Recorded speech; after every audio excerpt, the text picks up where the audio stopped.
முத யாரோ பிளேன்ல போனியே, உனக்கு எப்படி பயமா இருந்தா? நல்ல தைரியசாலி தாண்டி. எனக்கு இங்க இருந்து ரோடு கிராஸ் பண்ணனாலே என்ன பயமா இருக்கு தெரியுமா? யாராவது ரெண்டு பொம்பளைல நமக்கு தெரிஞ்ச வந்துட மாட்டாளா, பேசிக்கிட்டே ரோட கிராஸ் பண்ணிட மாட்டோமா நான் நினைப்பேன். நீ வெளிநாடு வேற ஒத்தைக்கு போயிட்டு வந்திருக்க. பெரிய ஆளுதாம்மா நீ. பயமா? இந்த மகாக்கா பயம்னா எவ்வளவு எங்க இருக்குன்னு கேட்பேன். டைம் போன மாதிரியே இல்லம்மா ஃபிளைட்ல. ஏதோ நம்ம ஊரு மகளிர் பஸ் ஏறி போன மாதிரியே ஒரு ஃபீல். எனக்கு முன்னாடி பார்த்தா ஒரு பையன் பயந்து நடுங்கிட்டு இருந்தான். அவன் ஏதோ டாக்டர் வேறையாமா. அவனுக்கு சீட் பெல்ட் கூட ஒழுங்கா போட தெரியலம்மா. நான் தான் சொல்லி கொடுத்தேன் இப்படி போடணும் அப்படின்னு. ஒருக்க போனதுக்கே இப்படி நிறைய மட்டும் போனோன்னு வையன், ஃபிளைட் எப்படி ஓட்டணும் கூட நான் கத்துக்கிடுவேம்மா. உன் மகளை பத்தி நீ என்ன நினைச்ச? என்னது சீட்டு பெல்ட்டா? ஆமா, நீ இன்னொரு பையனுக்கு சொல்லி கொடுத்த. உனக்கு எப்படி தெரியும்டி? நீயே மொதத்தரம். யாரும் அவங்க சொல்லி கொடுப்பாங்கல்ல, அதுக்குன்னு அந்த பிள்ளைங்க எல்லாம் நிக்கும்ல, அதை சொல்லி கொடுத்துருக்கும்ல. சீட்டு பெல்ட் என்னமா சீட்டு பெல்ட் பெரிய விஷயமா? அவங்க சொல்லி கொடுத்தா நமக்கு தெரியும் இருக்கு. நான் பாட்டு போய் இருந்தேன், சீட்டு பெல்ட்டை போட்டேன், ஹெட்போனை வச்சேன். ஃபிளைட்ல டீ காஃபி பண்ணு வடை போண்டா பச்சி எல்லாம் கொடுத்தாங்க. சாப்பிட்டுட்டே போனா அப்படியே தூங்கிட்டேன். இதெல்லாம் மாடி கொடுக்காக இப்படி தெரிஞ்ச நானும் வந்திருப்பேனே. எனக்கும் ஆசைதான், இருந்தாலும் பயமா இருந்துச்சு. நம்ம ஊர் திருவிழா ராட்டில ஏறினாலே எனக்கு தலை சுத்தி ஒரு வாரம் படுத்துக்கிடவே முடியாம, அப்படி இருக்கையில ஏரோப்ளேன்ல வந்து ஒரு மாசம் உடம்பு முடியாம கிடந்தா யாரு பார்க்க வீடு நாரி போயிடாது. அந்த ஒரு காரணத்துக்காக தான் வரல. சரி, உன் ஃப்ரெண்டு எப்படி இருக்கா? நல்லா இருக்காளா? போய் வேலை வேண்டாம்னு சொல்லிட்டு வந்துட்டேன். இதுக்கு 50,000 செலவழிச்சு ஏரோப்ளேன்ல போனேன். அம்மா, வெளிநாடுன்னு சொல்லுங்க, அங்க போனா நல்லா சம்பாதிக்கலாம். ஆனா சாப்பிட முடியாதுமா. அங்க போய் ஒரு நாள் சாப்பாட்டுக்கு என்ன திண்டத்தனம் பண்ணிட்டேன் தெரியுமா? உனக்கே தெரியும் நான் நல்லா சாப்பிடுவேன்னு. சாப்பிடறதுக்கு வெக்கமே பட மாட்டேன்னு தெரியுங்களா? இந்த சஞ்சனா பிள்ளைக்கு ஒரு சமையல் தெரியலமா. ஏதோ பிரெட்டை அடுப்புல போட்டு சுட்டு அதை கரிச்சு எடுத்து அதுல இவ்வளவு போண்டு ஜாம தடவி தரதுக்கு அவ படுற பாடு இருக்க. சாப்பாடு ஏதாவது செய்ய தெரியுமான்னு கேட்கேன். அப்படின்னா என்னதுன்னு கேட்கா. அவ மாப்பிள்ளைக்கு இதே குடிச்சு பழகிட்டா. இப்போ கன்சீவா வேற இருக்காமா. அதான் பார்த்தேன், எப்ப சாப்பாட்டுக்கே இப்படி அடி போட்டு நம்ம உழைக்கிறது எதுக்கு? இந்த ஒரு ஜன் வயிற்றுக்கு தான். அதுக்கே அங்க போய் கஷ்டப்படணும்னா அப்படி ஒரு வேலைக்கு நமக்கு தேவையில்லை. நல்ல வேலை அங்க ஒரு புண்ணியமா இருந்தான், 2 நேரம் எனக்கு சாப்பாடு கொடுத்தாரு. அப்பா, அதனால என்னவோ எனக்கு தெரியல. ஆனா அந்த சூப்பரா சமையல் பண்ணியிருந்தாருமா. நீங்க சமைக்க மாதிரியே இருந்துச்சு. அம்மா, தரகர் ராஜா வந்திருக்கேன். வாங்க வாங்க வாங்கண்ணே, உட்காருங்க. அவர் உள்ளதான் இருக்காரு, உங்களதான் தேடிட்டு இருந்தாரு. உட்காருங்க. ஏங்க, அந்த தரகர் ராஜா அண்ணன் வந்திருக்காங்க, வாங்க. அது யாரடி உனக்கு 2 நேரம் சாப்பாடு கொடுத்த புண்ணியமா? அது யார் எவரெல்லாம் தெரியலமா. சஞ்சனாக்கு பிளாட்டுக்கு பக்கத்து பிளாட். ஆனா அவரை நான் அடிக்கடி மீட் பண்ணிட்டே இருக்கேன். இன்னைக்கு காலையில கூட போறேன். நேற்று ஃபாரின்ல பார்த்தேன், முந்தானத்து பிளைட்ல பார்த்தேன்.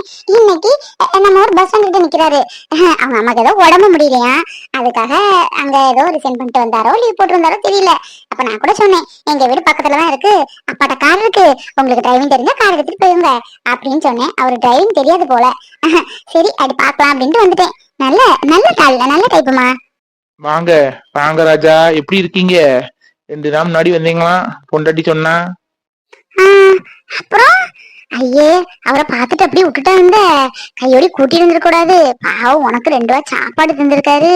ஒரு முறை காப்பி கொடுக்கறதுன்னு குறைஞ்சா போகும், கூட்டிட்டு வர வேண்டியதாடி. அதான் அவர் வரமாட்டேன்னு தரலாமா. கூடிய சீக்கிரம் அதை மீட் பண்ணதான் போறேன். மீட் பண்ணா கண்டிப்பா வீட்டுக்கு கூட்டிட்டு வரேன். சரி, கொஞ்சம் சத்தம் போடாம தரகரு என்ன ஃபிராடு கப்ஸ் எல்லாம் விட்டுறாருன்னு பாப்போம்.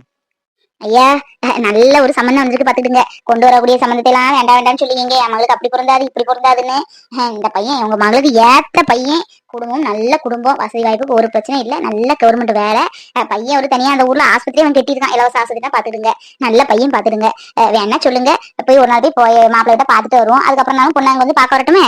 இந்த பாருங்க, ஒரு கரைச்சல் கிடையாது. பையன் டாக்டரு, ஒரு அம்மா அப்பா கிடையாது, இறந்துட்டாரு. பையன் மட்டும்தான், கூட பிறப்பு எதுவும் கிடையாது. பையன் டாக்டர், கவர்மெண்ட் வேலை பார்க்காரு. அதுவும் பத்தாதுன்னு இலவசமா ஒரு ஆஸ்பத்திரி கட்டி விட்டுருக்காரு, கண் ஆஸ்பத்திரி. நல்ல தங்கமான மனசு, என்ன சொல்றதுக்கு இறக்க குணம், அப்படி இப்படின்னு வந்து பையன் அழகா இருப்பான். டாக்டரா? ஒருவேளை நம்ம பார்த்தோமே அவர் டாக்டர் தான், அவரும் இங்கதான் வந்திருக்காரு. அவரா இருப்பாரோ? உனக்கு புத்தி எங்க போகுதுடி? டாக்டர்னா அவர் மட்டும்தான் டாக்டரா? உலகத்துல டாக்டர் இல்ல சாட்டைடி. ஏ அப்பா டாக்டரா? டாக்டருக்கெல்லாம் நம்ம கொடுக்கக்கூடிய அளவுக்கு தொகை இல்லப்பா. நமக்கு ரெண்டு பொம்பளை பிள்ளைகளு, இவளுக்கு மூத்தவளுக்கு கல்யாணத்தை முடிச்சாதான் 2 வருஷம் ஆனதுக்கு அப்புறம் அவளுக்கு கல்யாணத்தை முடிக்க முடியும். இவ காலேஜ் முடிச்சு 1 வருஷம் ஆகுது. அவ இப்பதான் காலேஜ் வருஷம் போறா. அந்த அளவுக்கு நமக்கு போட வசதி வாய்ப்புலாம் கிடையாது. உங்களுக்கு தான் தெரியுமே. எங்க தகுதி தக்கன மாப்பிள்ளை பார்த்து சொல்லுங்க. ஐயோ என்னண்ணே நீங்க சொல்லுவீங்க, உங்க என்ன சொல்லுவீங்க அது சொல்லுங்க, எனக்கு புரியாமையா இருக்கு. உங்களுக்கு தக்கன உள்ள மாப்பிள்ள தான். ஆனா என்ன வசதி வாய்ப்புலாம் கூட அவங்க எதுவுமே எதிர்பார்க்கல. இப்ப இல்ல, இந்த சம்பந்தம் 1 மாசத்துக்கு முன்னாடி வந்த சம்பந்தம். பையனுக்கு அம்மா நல்ல கோணம். அவங்களுக்கு ஒரே பிள்ளையா, வர்ற பிள்ளைய தனக்கு மகாம நினைச்சுக்கிடுவாங்க. நீங்க நகை நட்டு செய்யணுமோ எல்லாம் எதிர்பார்க்காதீங்க. அவங்க ஒண்ணுமே விரும்ப மாட்டாங்க. உங்க பொண்ணை மட்டும் கொடுத்தா போதும். அது மட்டும் இல்ல, பையனுக்கு வெளிநாட்டுல இருந்து நிறைய ஆப்பர்ச்சுனிட்டி வருதான். அவங்க அம்மா தான் வேண்டாம், நம்ம இங்க இருந்து பார்த்த வேலை போதும் அப்படின்னு பிடிச்சி இருத்தி வச்சிருக்காங்க. அவங்க மகா அதிர்ஷ்டத்துக்கு போற நேரத்துல நல்ல வேலையா கிடைச்சு எல்லாரும் குடும்பத்தோட வெளிநாட்டுல போய் செட்டில் ஆனாலும் வாய்ப்பு இருக்கு அதுக்கு. அப்படியா? சரி, பொருத்தம்லாம் இருக்கா என்னன்னு தெரியலையே. பாருங்க, பொருத்தமா இருக்கும். பொருத்தம் இருக்கிறதானே உங்ககிட்ட வந்து சொல்லுவேன். ஏதோ ஏனாதானே போனான்னு சொல்ல மாட்டோம்ல. எல்லாம் பொருத்தம் இருக்குது, நாங்க பாத்துட்டு தான் சொல்லுவோம். உங்களுக்கு ஒரு மன திருப்தி வேணும்னா கூட ஒரு ஆள்கிட்ட நீங்க போய் பாத்துக்கிடுங்க. இது பொருந்தக்கூடியதுதான். நல்ல குடும்பம், நல்ல பையன், ஒரு கரைச்சல் கிடையாது. உங்க பொண்ணு போனா அங்க ராசாத்தியா இருக்கலாம். ரொம்ப தூராதளவுலாம் கிடையாது, நம்ம ஊர்ல இருந்து 1 மணி நேரம் தான். நீங்க வேணா அட்ரஸ் கொடுக்கேன், போய் பாருங்க. உங்களுக்கு பிடிச்சா எடுத்தா சொல்லுங்க. பையன் வீட்டுல இருந்து வர சொல்லி பொண்ணை பார்ப்போம், மேற்கொண்ட விஷயத்த பேசுவோம். என்ன மகா, ரொம்ப தூரம் தொலையும் இல்லையா? இங்க இருந்து 1 மணி நேரம் தானா? எப்படி பாப்போமா? பாரு, நான் தெரியாத இடத்துல சொல்ல மாட்டேன். நீங்களும் நல்லா இருக்கணும். நம்ம பண்ணி வைக்கிற கல்யாணம் எல்லாருமே நல்லா இருக்கணும் தான் நான் நினைச்சு பாப்பேன். ஏதோ புரோக்கர் துட்டு தருவாங்க, அதை வச்சு நம்ம ஜாலி குளிக்கலாம் அப்படிலாம் கிடையாதுமா. இந்த ராஜா நல்லா பொண்ணும் பையன் நல்லபடியா இருக்கணும். நாளைக்கு அவங்க பிள்ளைங்க கூட நம்மள்கிட்ட வரணும், கல்யாணம் தரம் பாத்து கொடுங்கன்ட்டு. அந்த அளவுக்கு நான் நல்லாதான் பாப்பேன். என்ன பாத்துடலாமா? இங்க பாருங்க, எனக்கு இப்பதான் கல்யாணம் பண்றதுல எந்த இன்ட்ரெஸ்டும் இல்ல. நான் காலேஜ் முடிச்ச 1 இயர் தான் ஆகுது. இன்னைக்குதான் இனாகிரேஷன் டே. ஏதாவது ஒரு வேலை பார்த்து அப்பாக்கு கொஞ்சமாவது ஏதாவது கொடுத்துட்டு அப்புறம் கொஞ்சம் ஜாலியா இருந்துட்டு ஒரு 25 வயசு இல்ல 27 வயசுல கல்யாணம் பண்ணலாங்கிற ஒரு ஐடியா தான் இருக்கேன். அப்படியே இப்பவுமே கல்யாணம் பண்ணணும் உங்க ஆசை இருந்ததுன்னா நான் விசாரிப்பேன். விசாரிச்சு மாப்பிள்ளை எனக்கு சூட்டபிளா இருந்தா மட்டும்தான் ஓகே சொல்லுவேன்.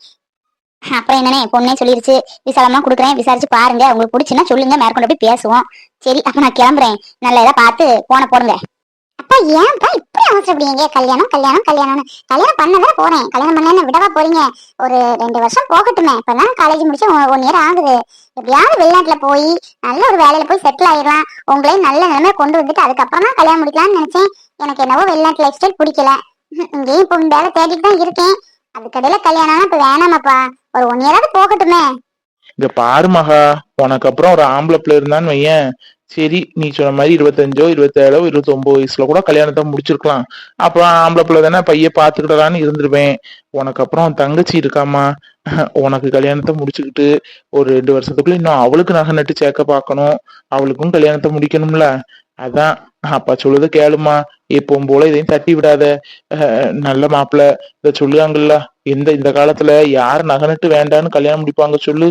இப்படி சொல்லுவாங்கன்னா அவங்க கண்டிப்பா நல்ல ஒரு மனுஷங்களா தான் இருப்பாங்க. போங்கப்பா, ஆரம்பத்துல எல்லாரும் இப்படிதான் சொல்லுவாங்க. இந்த காலத்து ட்ரெண்ட் என்ன தெரியுமா? பையங்களுக்கு பொண்ணே கிடைக்க மாட்டுக்கு. பொண்ணு கிடைக்குமான்னு அலையிறாங்க. ஆரம்பத்துல நகை வேண்டாம், ஒண்ணு வேண்டாம், பொண்ணு கொடுங்க, பொண்ணு மட்டும் போதும் அப்படின்னு சொல்லி கல்யாணம் பண்றாங்க. அதுவே ஒரு 3 மாசம் 6 மாசத்துக்கு அப்புறம் பொண்ணு பையனுக்கு அம்மா என்னத்த போட்டுட்டு வந்தா, ஒரு நகை உண்டா, நட்டு உண்டா, ஒரு சீர் உண்டா அப்படின்னு கேட்பாங்க. உங்களுக்கு தெரியாது வெளி உலகம், எனக்கு தெரியும். என் ஃப்ரெண்ட்ஸுக்கு இந்த மாதிரி நிறைய நடந்திருக்கு. அதனால இந்த நகை வேண்டாம், பணம் வேண்டாம்னு சொல்றவங்க நம்பவே நம்பாதீங்கப்பா. பெரிய பாட்டி மாதிரிதான் பேசுவா. உங்க அப்பாவுக்கு தெரியாத வெளி உலகம் மாதிரி உனக்கு தெரியுது. நீ கேட்ட மாதிரி படிக்க வச்சாரு, எடுத்தாரு, எல்லாம் செஞ்சாரு. அதுக்கு நீ சொல்லலாம் தலையாட்டமா செஞ்சாரு. இப்போ கல்யாணம் பண்ணி வைக்கிறது எங்க கடமை. இதுக்கு நீ நோன்னு சொல்லவே கூடாது. என்ன மகா, நல்ல இடத்துக்கு தான் அம்மா அப்பாவும் உன்னை கல்யாணம் பண்ணி வைப்போம். எங்கேயாவது பிடிச்சோன்னு தள்ள போறது இல்ல. என்னங்க, அவ என்ன தேவை உளறிட்டு இருப்பா. நீங்க பையனை விசாரிங்க, விசாரிச்சுட்டு சொல்லுங்க. சீக்கிரம் நல்ல நாளா பார்த்து பொண்ணை வாக்க வர சொல்லுவோம். இவள்கிட்ட இப்படியே பேசிட்டு இருந்தீங்கன்னு வைங்களேன், உங்க மனசே மாத்திடுவா ஒரு கதையை சொல்லி. அதனால இவள்கிட்ட கதை கேட்கறதெல்லாம் விட்டுருங்க. நான் சொல்லியும் கேளுங்க. அந்த டாக்டர் தம்பி நல்ல தம்பியா தான் இருப்பாரு. அவங்க வீட்டுல இருந்து ஒரு நாள் நல்ல நாளா பார்த்து பொண்ணு பார்க்க வர சொல்லுங்க. உங்க விருப்பத்துக்காக எனக்கு கல்யாணம் பண்ண முடியாது அப்படின்னா ஒரு அக்ரிமெண்ட்.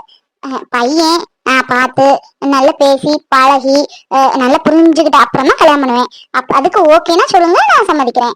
மற்றபடி நீங்களா பார்த்து ஒரு கல்யாணத்தை பண்ணுங்கன்னா நான் பண்ண மாட்டேன். அது என்ன விருப்பம் கிடையாது. வாழ்ற வாழ்க்கை என்னோடது. நல்லா புரிஞ்சுக்கிட்டா கல்யாணம் பண்ணா என் லைஃப் நல்லா இருக்கும். என்ன நான் சொல்றதுப்பா? என்னம்மா சினிமால பேசுற மாதிரி பேசுற? இதெல்லாம் நிஜ வாழ்க்கையில நடக்குமா? என்ன போட்டு பேசுற மகா? சரிங்கப்பா, உங்க விருப்பத்துக்கு மாப்பிள்ளை பாருங்க. அதுக்கப்புறம் நான் பாத்துக்கிறேன். கோயிலுக்கு போயிட்டு வரலானா இவரை காணவே இல்லையே.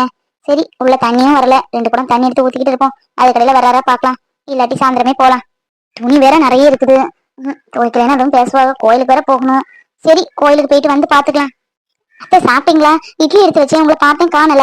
என்னதான் ஹாட் பாக்ஸ்ல வச்சுட்டு தண்ணி எடுப்போமேன்னு வந்தேன். கோயிலுக்கு வேற போகணும், இவர் இன்னும் காணல. எங்கிட்டும் கடகம்பளத்துக்கு பேர் பணம் இருக்கும். உன் அக்கா காரி குழந்தை உண்டா இருக்காண்டா தெரியுமா? அன்னைக்கு வந்தான் உன் அத்தாங்காரன், வந்து சொல்லிட்டு போனா. உண்டதும் போன் போட்டு சொன்னானா பவித்ராட்ட சொல்லிருமான்னா. நீயும் அவ்வளவுதான் நகமும் சதை மாதிரி பேசிடுவீங்களே. உண்டதும் சொன்னாளா? அக்கா குழந்தை உண்டா இருக்காங்களா?